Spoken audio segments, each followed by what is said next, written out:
Hello friends, என்னோட பேர் Hemamalini. Welcome to Malini's dhaba. இன்றைக்கி நம்ம சேனலில் ஒரு ஹெல்த்தியான வெஜ் சூப் எப்படி செய்யறதுனா பார்க்க போகிறோம்.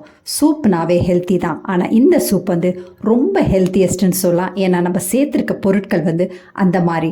அதனால் வீடியோ ஸ்கிப் பண்ணாமல் பாருங்கள்.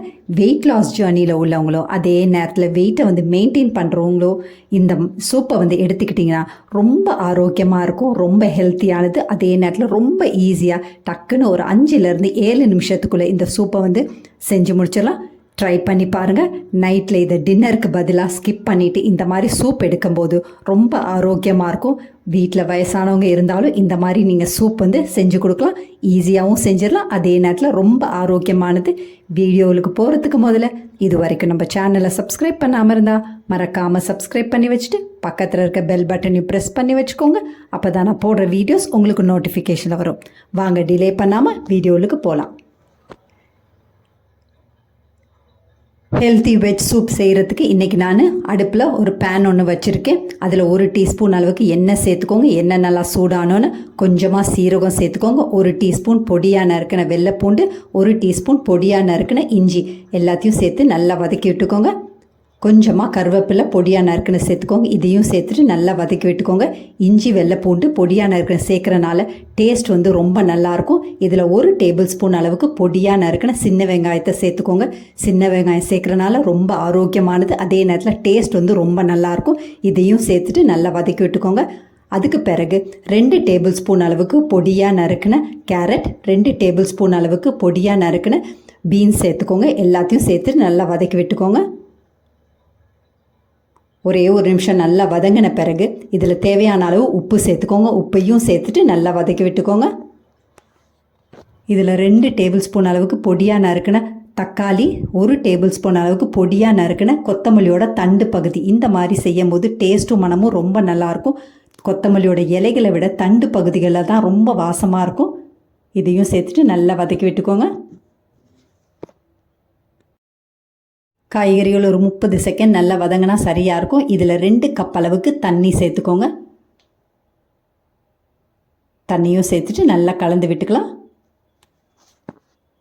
பொதுவாக காய்கறிகள் அதிகம் வேகாமல் பார்த்துக்கோங்க. ஏன்னா சூப்பை குடிக்கும்போது காய்கறிகள் அங்கங்கே கடிப்பட்டால் தான் டேஸ்ட் ரொம்ப நல்லாயிருக்கும். இந்த சூப்பை ரொம்ப ஆரோக்கியம்னு நான் ஏற்கனவே சொல்லியிருக்கேன். அதனால் நம்ம இன்றைக்கி கார்ன்ஃப்ளவர் மாவு சேர்க்காமல் வெள்ளை சோள, நாட்டு வெள்ளை சோள மாவை தான் நான் சேர்க்குறேன். அதை 2 டேபிள் ஸ்பூன் அளவுக்கு எடுத்து கொஞ்சமாக தண்ணி ஊற்றி நல்லா இந்த மாதிரி பேஸ்ட் மாதிரி கரைச்சி ஒரு பக்கத்துக்கு எடுத்து வச்சுக்கோங்க.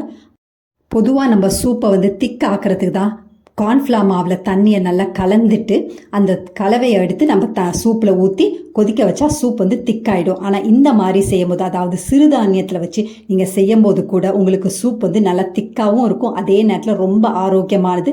ட்ரை பண்ணி பாருங்கள். இந்த கலவையை நம்ம சேர்த்த பிறகு நல்லா கலந்து விட்டுக்கோங்க.